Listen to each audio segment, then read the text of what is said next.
La festivitatea de lansare a campaniei desfășurată la Topoloveni au participat ministrul agriculturii Daniel Constantin, președintele Consiliului Județean Constantin Nicolescu, prefectul județului, dar și directorii generali ai APIA și APDRP. Aș vrea în primul rând să mulțumesc Ministerului, dumneavoastră personal, pentru inițiativa de a porni această caravană aici la Argeș.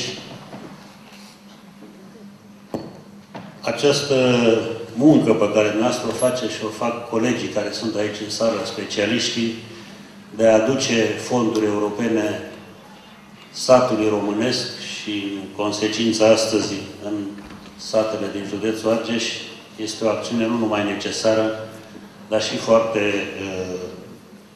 folositoare părinților noștri, copiilor noștri care vor fi în viitor în aceste localități pe care trebuie să le civilizăm.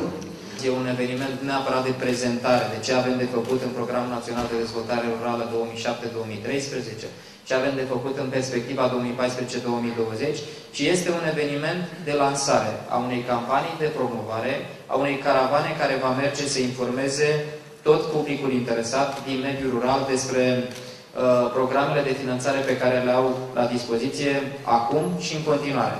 Cred că nu este o mirare pentru nimeni faptul că la Topoloveni se lansează această caravană în județul Argeș. Topoloveni, așa cum se spunea și mai devreme, este unul din orașele reprezentative, nu neapărat pentru județ, dar pentru România. Produsele pe care cu maestrie le faceți aici sunt astăzi recunoscute în plan internațional. Este cel mai amplu eveniment de informare care s-a desfășurat vreodată, cel puțin pe zona de dezvoltare rurală. Practic, angajați ai agențiilor merg în toate comunele din România să stea de vorbă cu beneficiarii acolo, în mediul rural, unde informația ajunge cel mai greu. Și cred că această idee de a merge acolo a plecat chiar de la această problemă identificată, și anume faptul că în România încă nu avem capacitatea de a transmite informația până la ultimul beneficiar din această țară.